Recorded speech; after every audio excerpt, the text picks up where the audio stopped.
pins need to be removed. Yeah. The bonnet indicators need to be reworked. They're an odd thing, they are. Door handles replace. Headlamp covers, they look bad. I think we'll scratch some of those. Firewall electronics, yeah. Exhaust openings, yeah. Oh, is it that time already? Well, I'm not set up, so you'll have to just give me 5. Core, doesn't this come round quickly?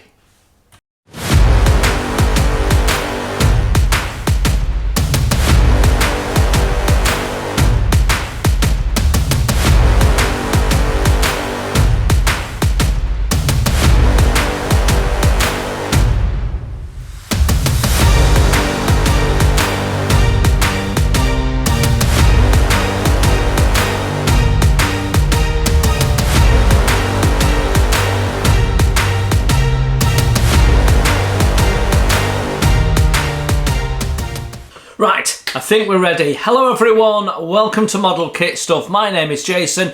This is Table Talk. If you are new to my channel and indeed new to Table Talk, we do this every single Saturday, unless I don't. But most Saturdays. So unless I'm away, we do this every Saturday. I'm over explaining, but anyway. What we do in this video is we just talk about what's going on behind the scenes, how things are progressing, what happened last week, what's coming up, that sort of stuff. You'll figure it all out. So, lots going on as always. September I knew would be the ramp up towards the end of the year and keeping us busy. So tons and tons of stuff going on at this moment in time. So we're going to take you through all of that. We've got 2 new builds underway. We've got another build that we're starting to progress, and another build that's not progressing anywhere near as quickly as I'd like. All of that we'll discuss.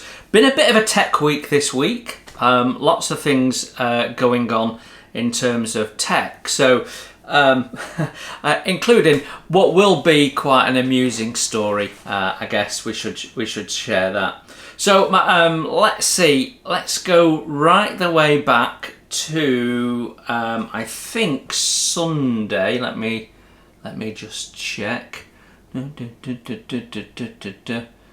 Right. Yes. So Sunday. For those of you who are members, we put out the holiday pictures and video and bits and pieces. So hope you enjoyed that. I do it because there's lots of people watching this channel from all over the world. A good number of them have perhaps never been to the UK, and if they have, might have done the sort of the sightsee stuff and gone to London and done the Houses of Parliament and done Buckingham Palace and changing of the guard and ridden in a black cab and all that sort of stuff, but not gone to the quiet part of the Welsh coast, for example. So, but having said that, there's lots of parts of this country I've never seen. So, you know, there's people who are British and may never have been to that part of the world. So, you know, it's interesting, isn't it? I always find it interesting when people do their trips out and stuff. I find it interesting, and we'll touch on that a little bit later, which is part of my funny story. So yeah, that's how we started it. If you weren't a member, and the last members video got released, which I think was the trip to the Titanic Museum, which has actually pulled in some good numbers, so that's nice. Although I've had one of those strange weeks, about once a quarter YouTube do this thing where they suddenly put the brakes on your subscribers and reverse a little bit. It's like you think, what have I done? Because suddenly for 2 or 3 days you have your subscribers drop by 2 or 3 a day, and then it goes back up again. It's very, very bizarre. It happens about once a quarter, maybe. It's happened today. So this is Wednesday lunchtime as I record this, and the video that went out today we'll talk about in a sec. I'd look at the analytics. It was doing bob on what I would expect. 1 subscriber less. So someone unsubscribed having watched that video. I always find quite amusing. So I don't know what it is. I don't know whether YouTube have to sort of recalibrate every now and then because they've got it wrong, or people that perhaps have unsubscribed for whatever reason, they do a mass cull. But yeah, usually I find I lose 4 or 5 subscribers over 3 days, and then the next day I've got another 9 or something, and it's just bizarre. So anyway, that's what happened on Sunday. Monday, we put out a video on the new Gaahleri Pro Care kit. A really nice bit of kit actually, and I've now got all of my airbrush spares with the exception of paint jars and paint cups, which I've got in a separate box. And it stores everything, and I've got space for more. So perfect. Nice little box, robust, and I had them in an old airbrush box and a couple of tins before, and I couldn't fit it all in the tins, so some was in a box. So I had it in 3 locations. It's now in 1 location. The footprint is smaller. Win, win, win. So a nice little kit. It's not the only thing I got from Gaahleri. Now I bought this myself. So I've also purchased this, the air clamp, and basically it holds 4 air guns on the side of my desk. So it holds the standard sort of airbrushes, but it's also designed so it can deal with your trigger guns. And also it handles paint airbrushes with an adjustment screw at the front. So it's coped with my Mobius 0.2, my Mobius 0.3, my siphon airbrush, which obviously has the siphon at the front as well as my my swallowtail. So all good. It holds up to 4. I didn't go for the one that you plug airlines in and can have 4 airlines going off, just because I didn't want tons of airlines everywhere. I've got quick releases, so I can change airbrush in a second, so I don't need 4 airlines going everywhere. But it is definitely a better solution, because the previous clamp that I had 2 brushes at the bottom, 2 brushes at the top, and the quick connects got in the way of them all, so you couldn't put them in straight, and it was just messing with my head. So yeah, we sorted that. So I think that came back end of last week or something like that. So Pro Care kit Monday, yeah, really good. Tuesday, that was tech day.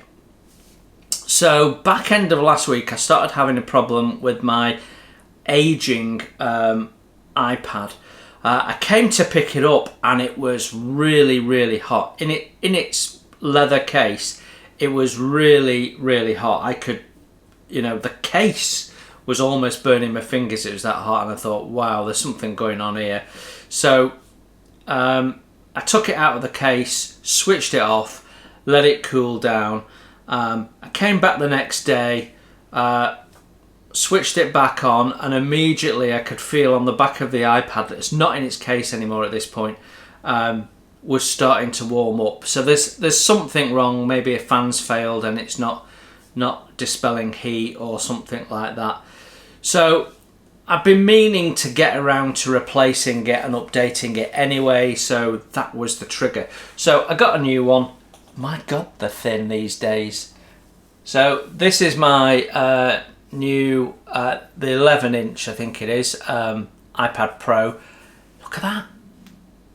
It's actually thinner than my phone. If I put that next to my phone, it's 5mm wide, that half a centimetre, and it gives me the advantage of a better camera. I use my iPad camera generally for taking the close-up shots on first impressions, because I can pick it up, position it, get up close, zoom in, click. Whereas the phone's a little bit more problematic, but I have been using the phone a bit more recently because the iPad's been giving me some problems. So the home button, where I scan my finger to get in, that's been giving me some issues as well, and it's been a bit intermittent with the working of it. So I'd started using my phone for pictures and I wasn't as happy with them as I was from the iPad. So I've got an upgraded camera, which means we might get better, crisper pictures on the first impressions close-ups. So that's all good. And it also possibly gives me some opportunities for recording other stuff. I'm thinking very much about when I come to do my live streams and things, and second camera for on the bench close-ups and that sort of stuff. In the background, I'm starting to mess with what I can do to improve the live streams. It means spending money because StreamYard, which I currently use, you can only have one camera on the free version. If you want to spend some money, you can then have multiple cameras. So I'm thinking that might be the way to go. But I'm also wondering if I can connect a camera and treat it as a second person. So you've got two screens running, one's close up or one could be me talking and one could be me on the modelling. So just messing around because obviously I'm thinking of doing some live streaming when we build HMS Surprise. We will see. I'm messing around with it. Nothing's in the bag and definite yet. But it might just, it has, because I got they call it the magic keyboard. I call it a keyboard. But it attaches with magnets at the back and it holds the position of the iPad really well. And it's slightly angled down, so I can change the angle a little bit as well, which is good. But when it's angled down, the camera's facing down for stuff that might be on the desk. When it's but if I turn the camera the other way, it's facing me, so it might be able to film me. Don't know. It's just thoughts and messing around, and you know, we'll see what comes out of it. So yeah, that was one thing that got delivered on Tuesday. My new iPad, not cheap. They are not cheap, so it better last me a bit longer than the last one, to be honest. But I do tend to run them into the ground. I'm not the sort of person that every time they release one, I've got to trade it in and get a new one. I tend to run it into the ground. And previously I used to give it to the girls, but a couple of years ago the girls got new iPads for Christmas, you know, and it's done them well. So yeah. Now the other thing that we did on Tuesday is take the brand new car into the garage. So there's a couple of things that I wanted with the car when I was negotiating it. One was rubber mats, and I ended up getting those free. So it comes with cloth mats, which have got Yaris Cross written down the side, and they all look very nice.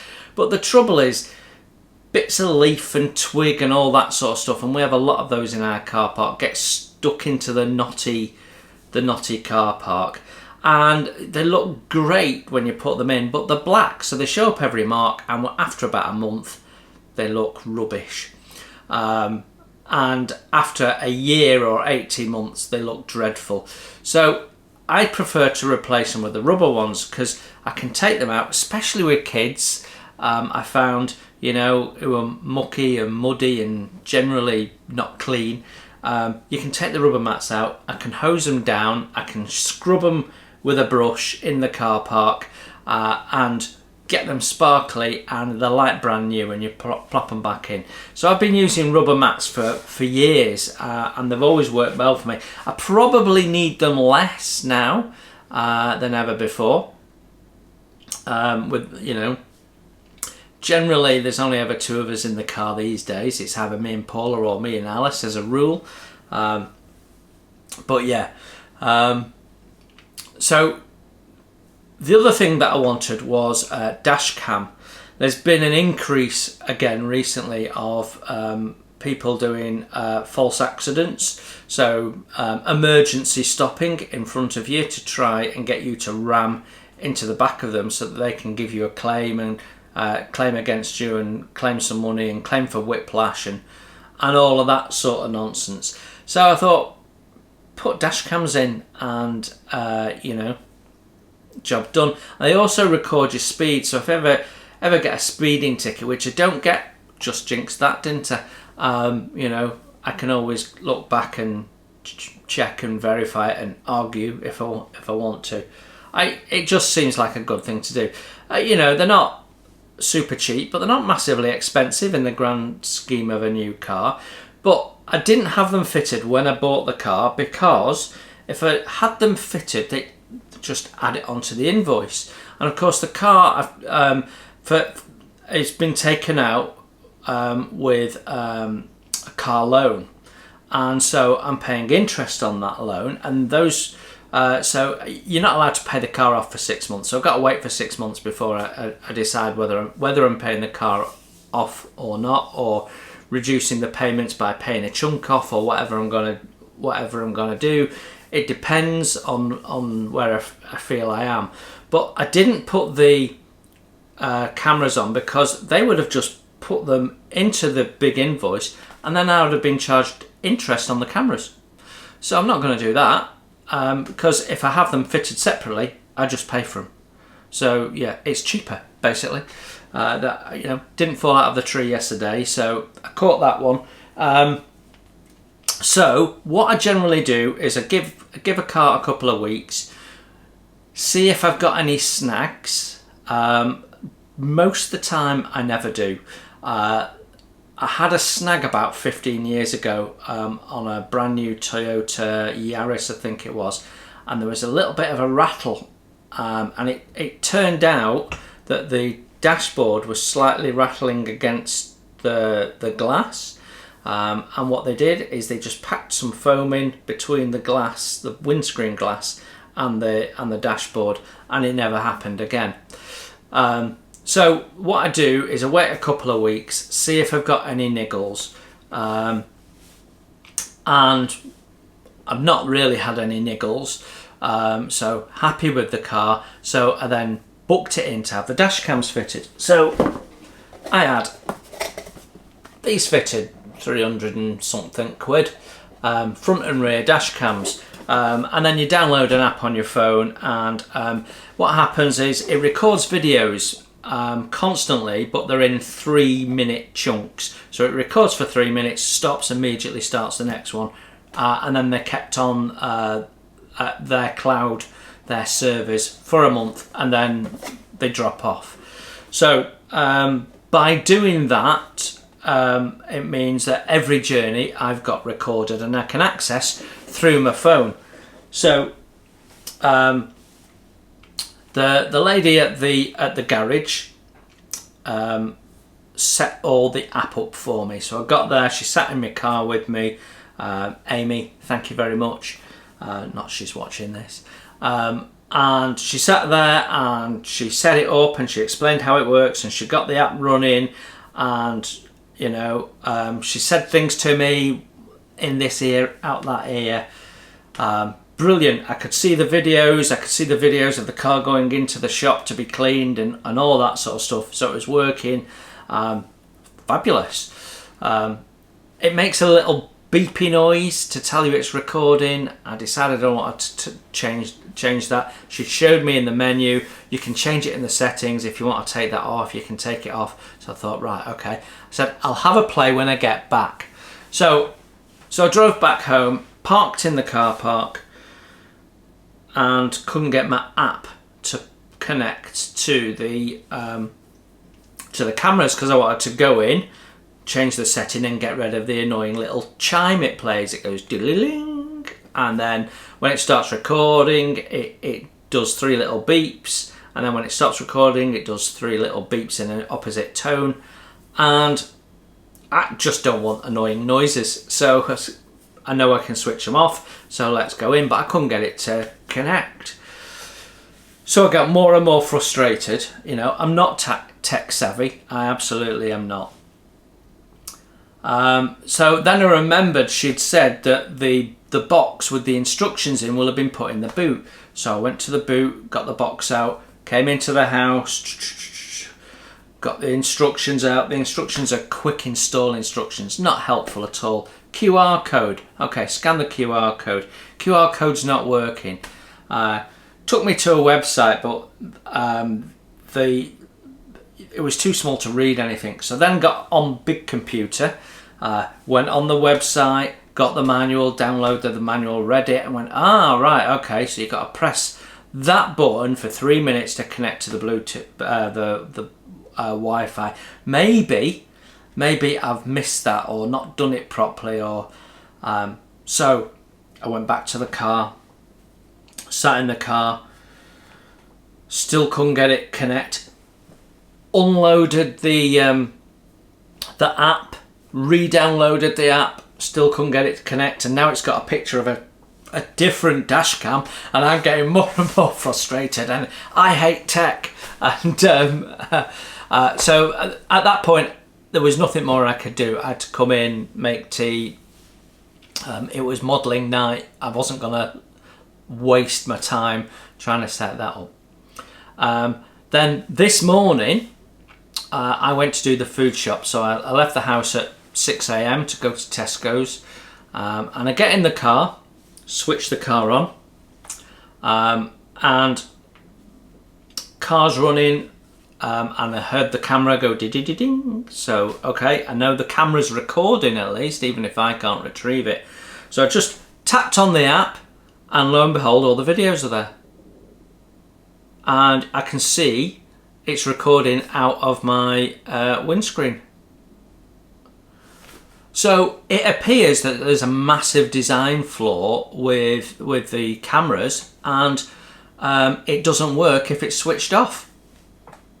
So yeah, so there's me for half a day messing around, can't get it to work because it hasn't occurred to me that they've only got power when the engine's switched on.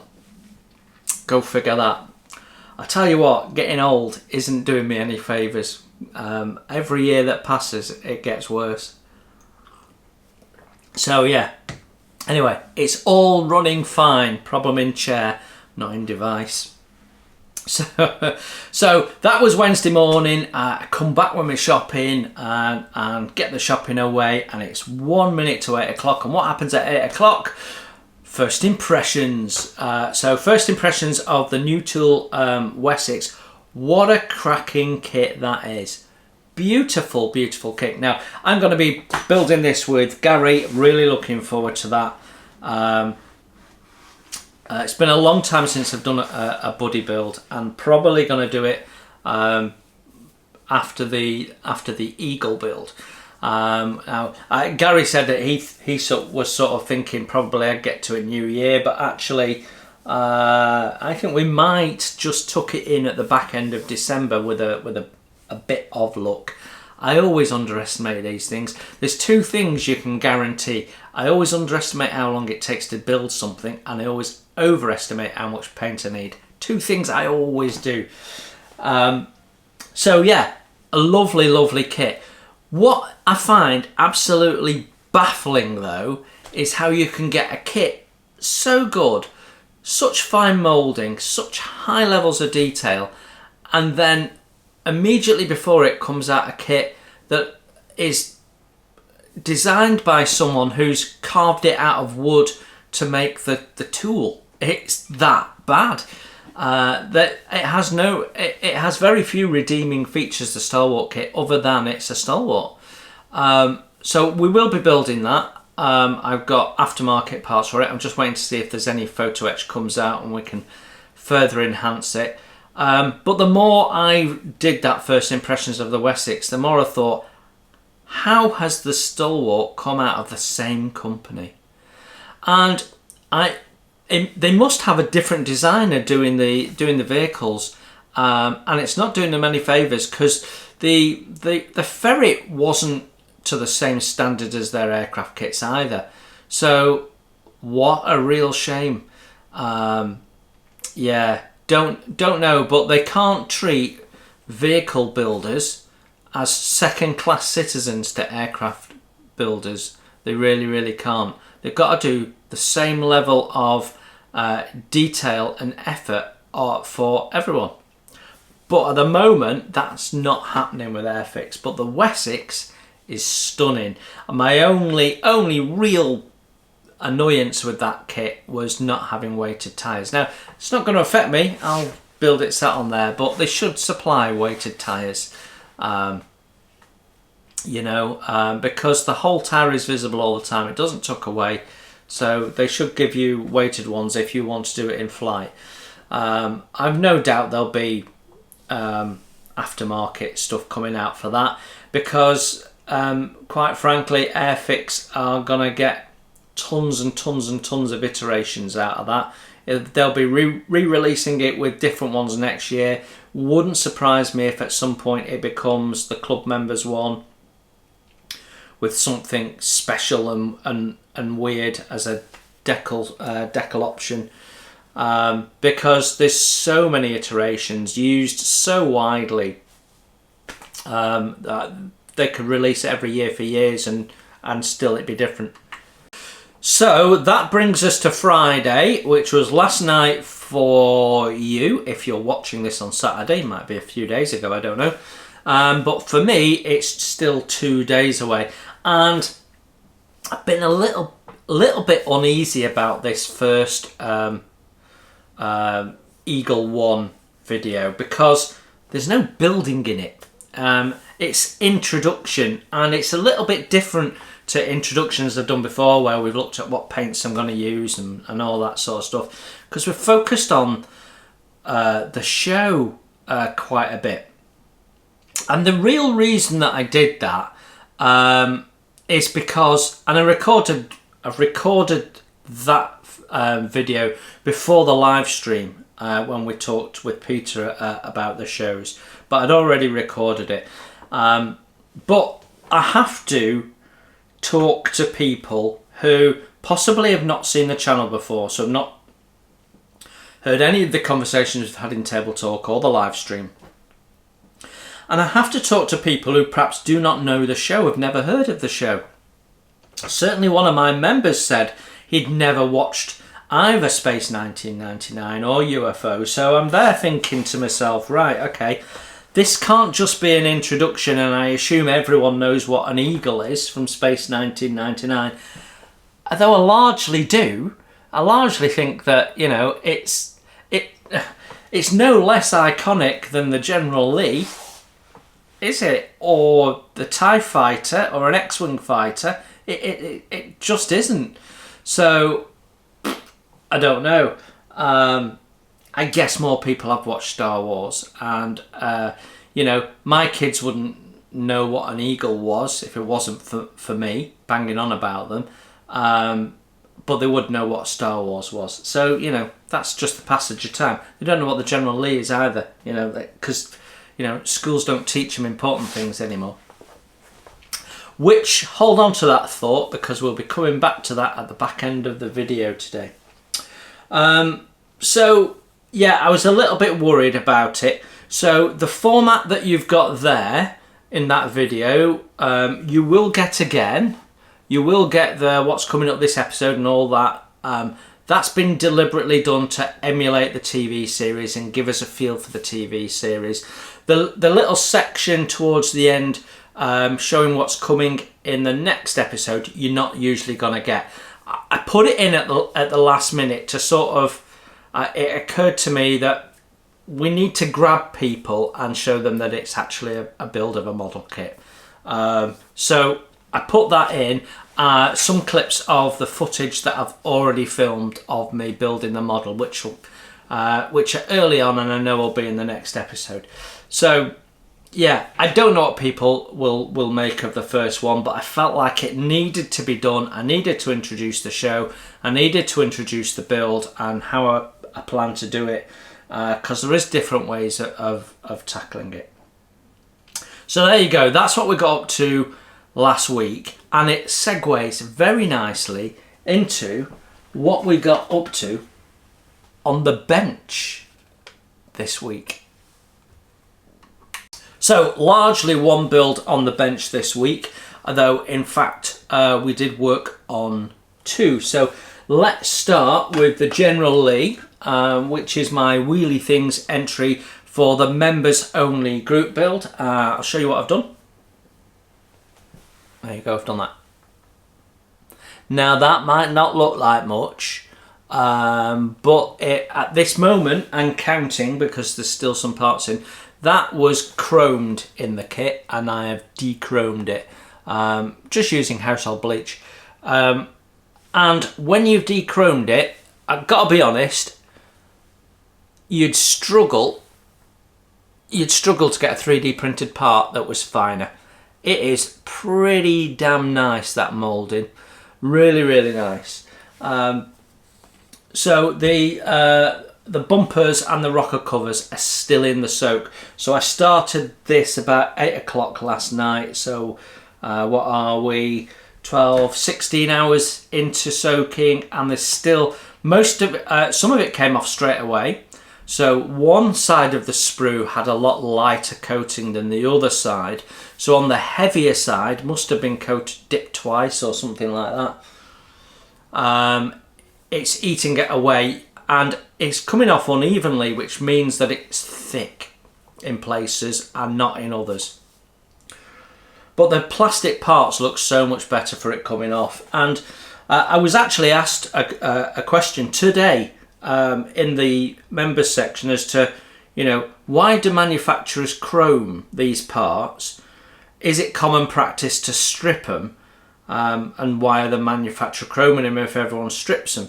Well, my answer is this is the first time I've ever stripped chrome, because I've never knew how to do it. I was told by Sean, who sold me the kit a couple of years ago, that household bleach is the way to go, because I've heard all sorts of stuff on the internet, brake fluid and all sorts of nonsense.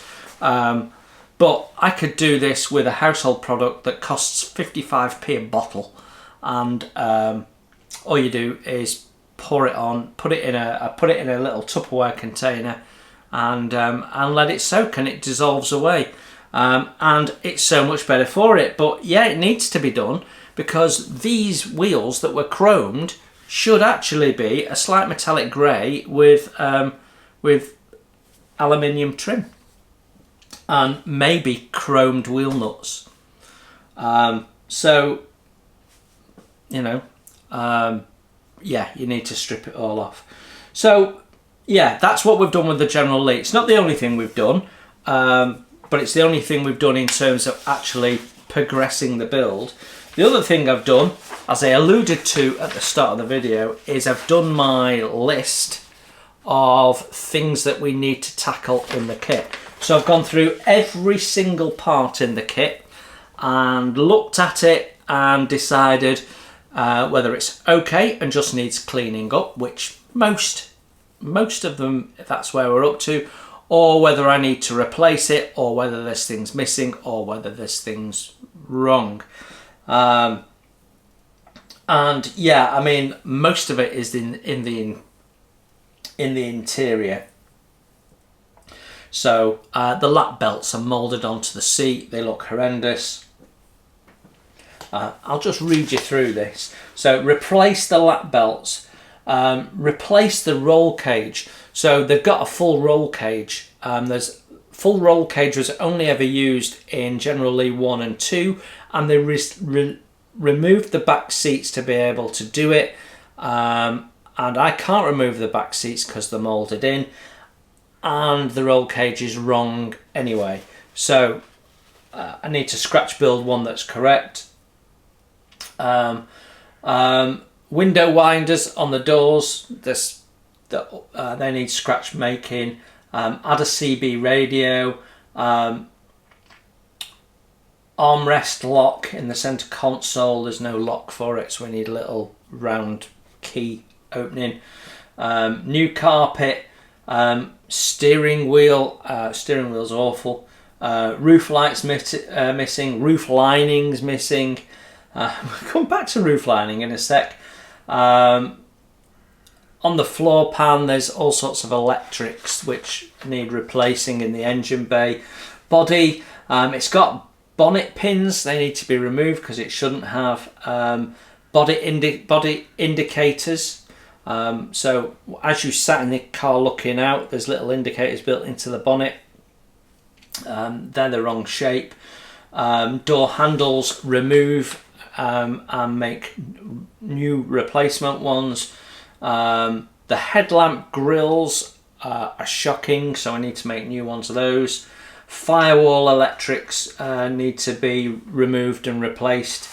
The exhaust openings, again, remove and replace. Wipers, remove and replace.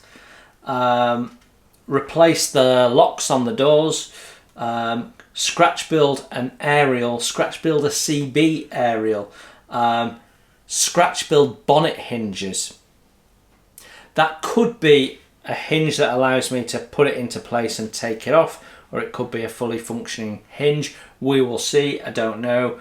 And rework the side lights in the body, which are proud and should be flush.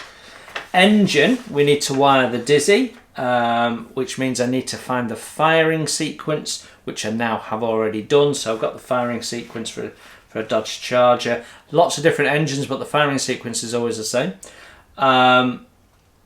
And therefore we need to drill out the points position on the engine block. Air filter, looks like the top is wrong, so that might need reworking. The fan is short shot, so that needs sorting out. There may also be some items missing, like water bottles and stuff like that, and additional plumbing to be done. So quite a long list. I'm not intending to just build the kit parts out of the box and paint it up. General Lee is my favourite muscle car, and muscle cars are my favourite type of cars, so therefore the General Lee is my favourite car. So we're going to do a proper job. I've got a display case coming for it, and as you know, I've got the two figures of Bo and Luke, so I really want to make a really good job of it. So with that in mind, I bought some little bits and pieces to help with build that up, and we'll scratch build some others. I went and had a look at my UV resin. I've not used it in ages, and I don't think I've ever used it on the channel, and it looked like that had gone off. So for the sakes of it, I bought a new set of UV resin. Now UV resin is clear resin that you bake, so there's some UV lights that come with this, and you can bake it solid. And it's the best way of doing the glass for dials or even your rear view mirror and stuff. Use it for headlights. Obviously on the General Lee you don't see the headlights because the covers are down most of the time. There is in one or two of the early episodes you see one set of lights when it's had a bash and the covers come back, and you've got one set covered and one set not. But yeah. But this is going to come in handy because I'm thinking of building a few more muscle cars and doing a few cars in paint schemes. You know, if I was to buy the car in real life, how would I want it to look? So take a stock car and redo the paint and do the trim and make it the way I want it. So we are going to have more headlights to do and stuff like that. So that will be something we use a lot. Anyway, going back to what was on the bench, the main build was our Eagle One.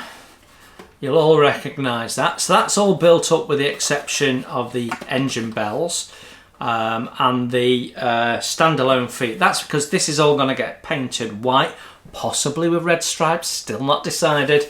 But I keep going towards the white as classic and then the red as faffy. And you know, I've watched Space 1999 many times, and I do know where they use the one with the red stripe, but you hardly ever see it, and I'm sort of thinking the white one with all the decals and stuff on would be the way to go. But I haven't decided. So that's built, come together quite well, although I did it a different sequence.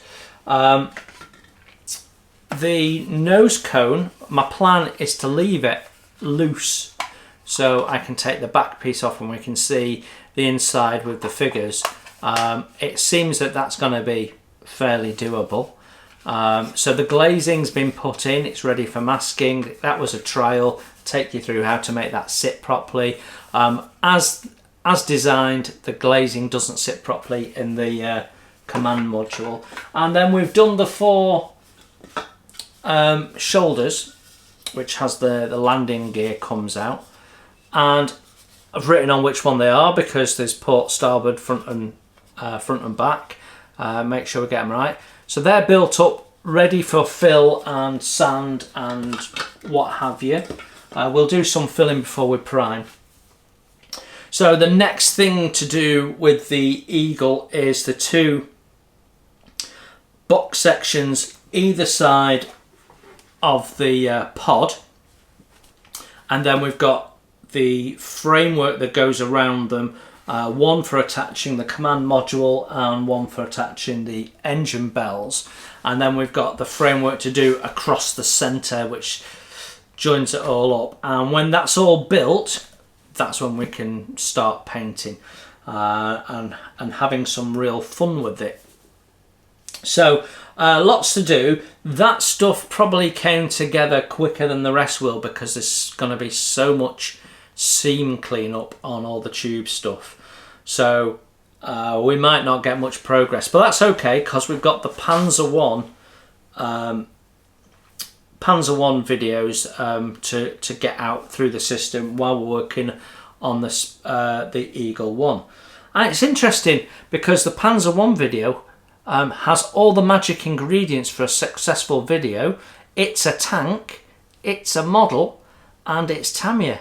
And those 3 things usually sell well on my channel, but it's underperforming normal videos, that part 1 of the Tiger 1, of the Panzer 1. Don't know why.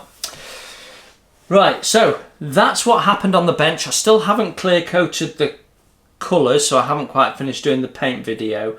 We will try and get that sorted this weekend, I think.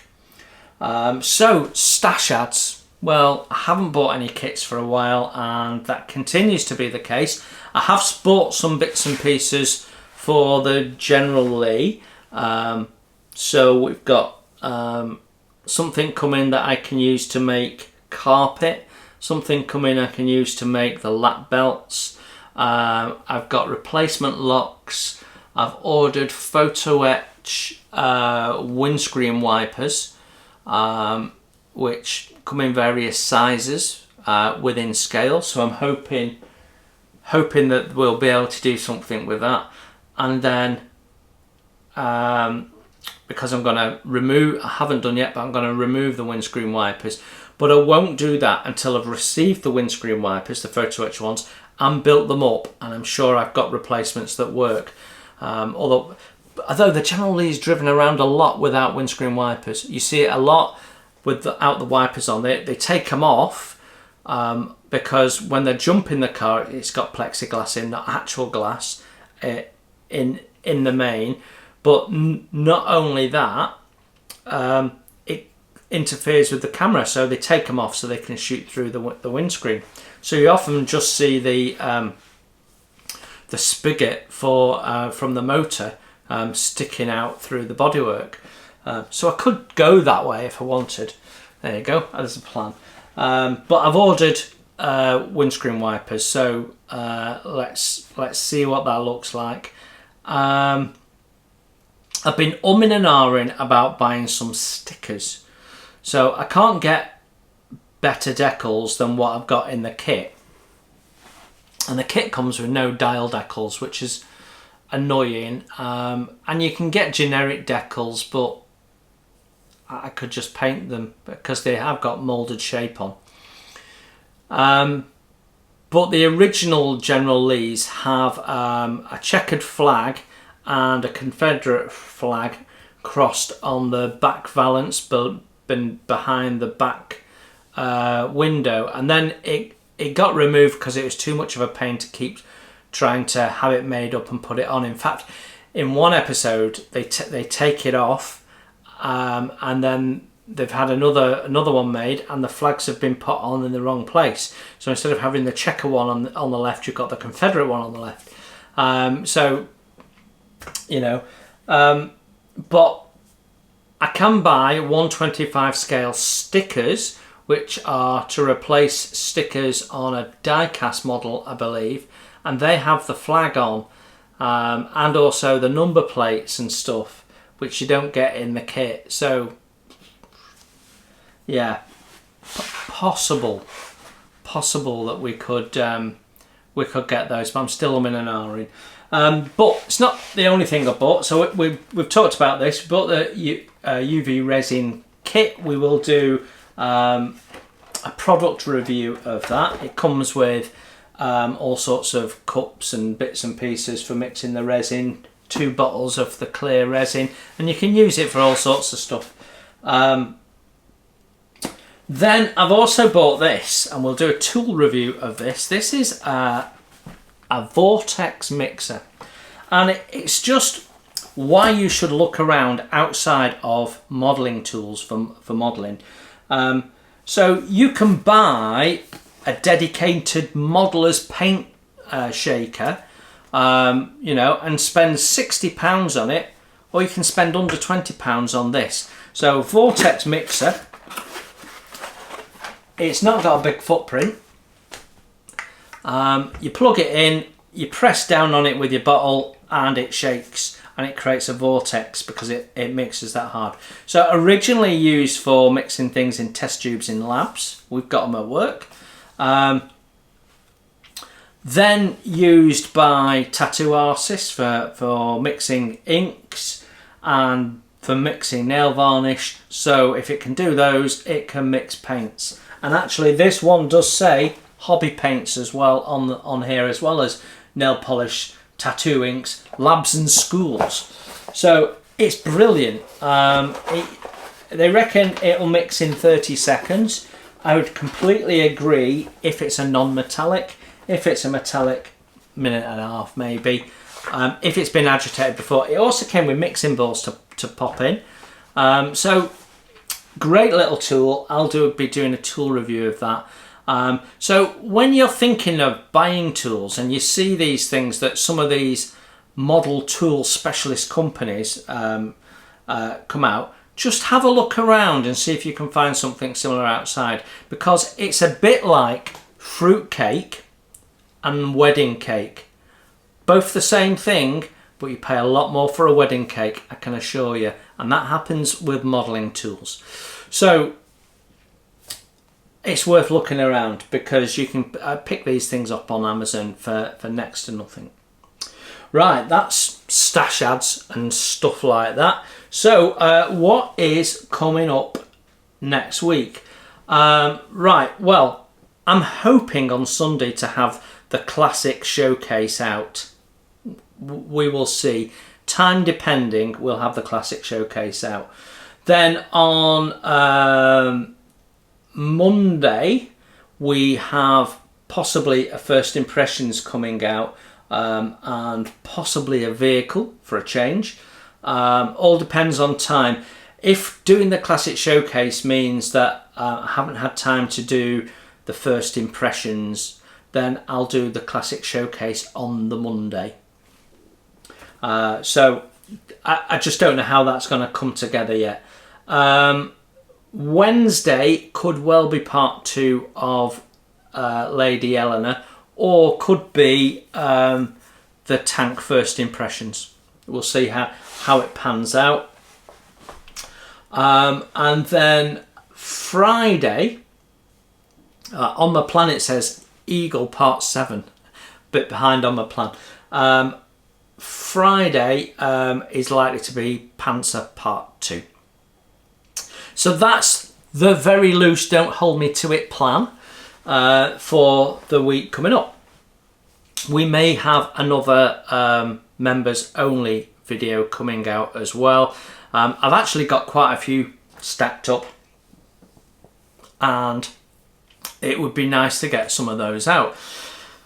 Also, now I've got the dash cam, I can film when I'm driving and then load it up. Now, I'm not planning to do loads of journeys and put them out constantly, you know. But what I am thinking is when, you know, go to Telford, for example, I've always done a little bit.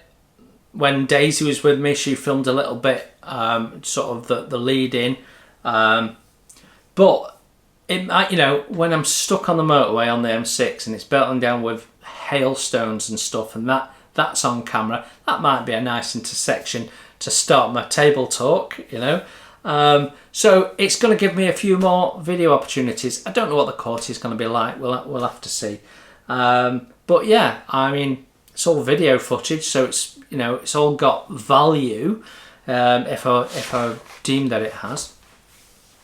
So yeah, I think that brings everything together, except for today's topic. So this week's topic, we've been talking a lot recently about the 1970s, one way or another. You know, the Dukes of Hazzard came out in 1978, Space 1999 comes out 75, and you know, we've been talking a lot about the 70s, and it's interesting with, sort of, with my kids, you realise how far we've come since the 1970s. You know, I remember saying to Daisy a little while ago that you're lucky if you want to make a phone call, your phone's in your hand. I mean, it's always in her hand. It's like her skin has grown into it and she can't shake it off. It's that in her hand that much. If I wanted to make a phone call at your age, you know, and I was out, you know, not at home, because we had a phone wired into the wall, you know, so you had to walk to the hall to make a phone call in the house. But if I was out, I had to find a phone box, and that meant standing in a bright red cast iron glazed box with everyone, where everyone can see you, taking in the heady smell of stale cigarettes and pee. You know, so they don't know they're born, kids, to be honest. You know, if I wanted to play a game, even a computer game with my mates, I had to get on my bike and pedal and, you know, go to their house and knock on the door, because I wasn't allowed to use the phone to check whether they were in, because that cost money. Knock on the door, is such and such in, you know. That's what we had to do. And so things were that much harder in the 70s, weren't they? In the good old days. But kids have never had it so easy. But there was a comment that came out on the back of something we were talking about in the week that's just gone, and it just made me think for a moment. Am I getting lazy? Are you getting lazy? As modelers, are we getting lazy? So back in the 70s, when I was, you know, having to stand in a smelly phone box or pedal around to see if my mates were coming out,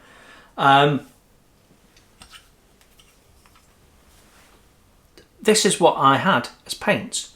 I had Humbrol enamel paints. And if I didn't have the colour I wanted, and they didn't make the colour, I could go to my hardware store, not a toy shop, not a model shop, a hardware store, and buy these. And if they didn't have the colour I wanted or in stock, or they didn't make it, And you know, I wanted to paint the General Lee in orange. I got a red and I got a yellow and I mixed them together and I made an orange and I was happy with it. Now the new Kaleido paints come out and I'm going, oh, well, there's military colours to come. And someone made a comment, and I can't remember who it was. It may have been one of the members that said, well, you know, I don't want to be mixing paints. I want to have the right colour paint in my bottle. Well, there's thousands of possible shades of paint you could have. You can't expect the manufacturer to make them all so that you've got the perfect one to hand. But we do expect now that they make the core main ones that we want. So we expect an RAF blue that's matched to the RAL number and so on and so forth. We expect that.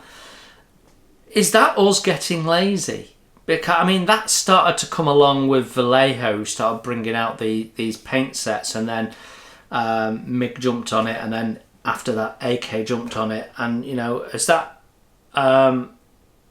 making us lazy? I don't know. What do you think? Or, you know, there has been a big industry of aftermarket that's grown up. Because if I think about reading Military and Scale magazine in the 1980s, we didn't talk about aftermarket. There was no reviews of aftermarket stuff. Particularly, we talked about scratch building. And I remember clearly a Sherman tank in 135 scale, and it was absolutely covered in wire and bits of white plastic because they'd scratch built all this stuff on it to improve the kit parts. Yeah, proper model building. Oh, there's a subject for another table talk. But now what I do when I buy a kit is I don't build it straight away. I wait and see what comes out for the aftermarket. And I've just been doing it with the General Lee. I don't like the seat belts. So I used to scratch build those out of things like masking tape.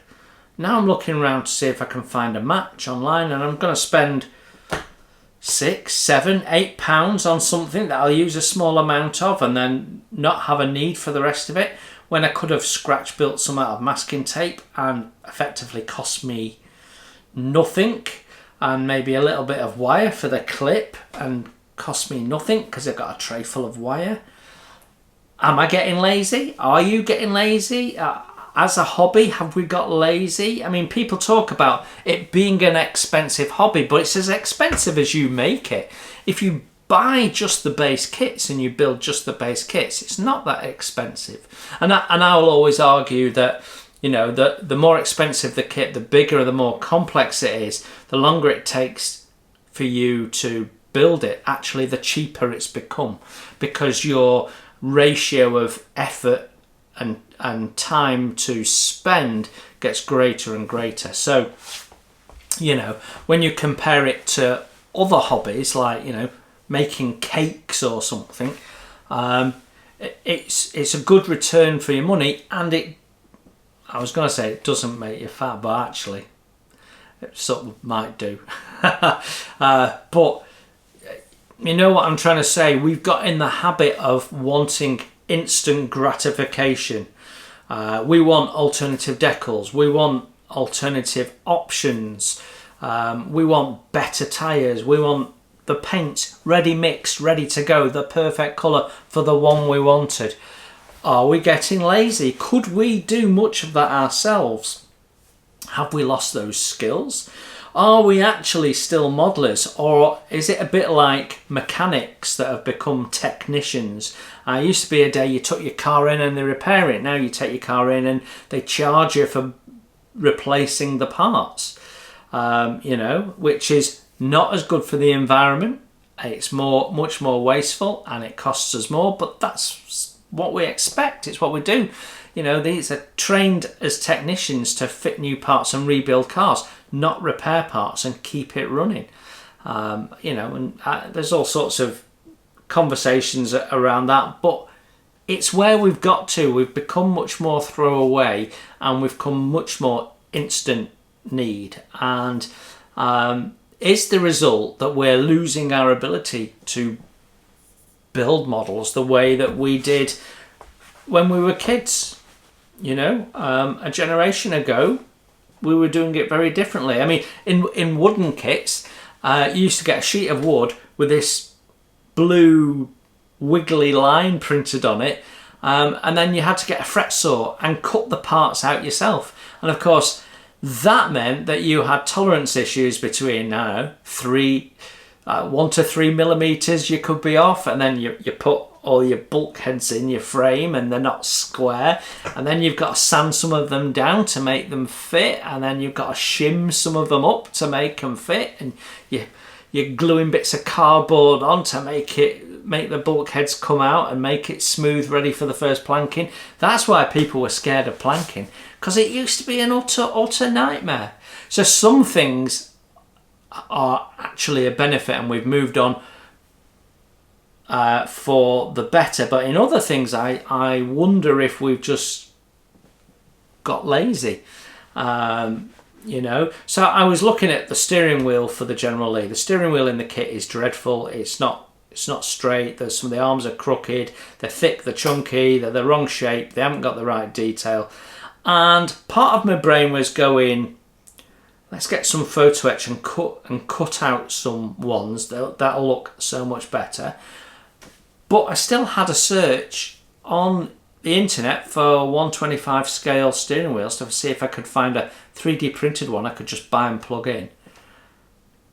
Lazy? I mean, I've got the ability to scratch build a steering wheel. I can do it. But my preference now is go and buy it.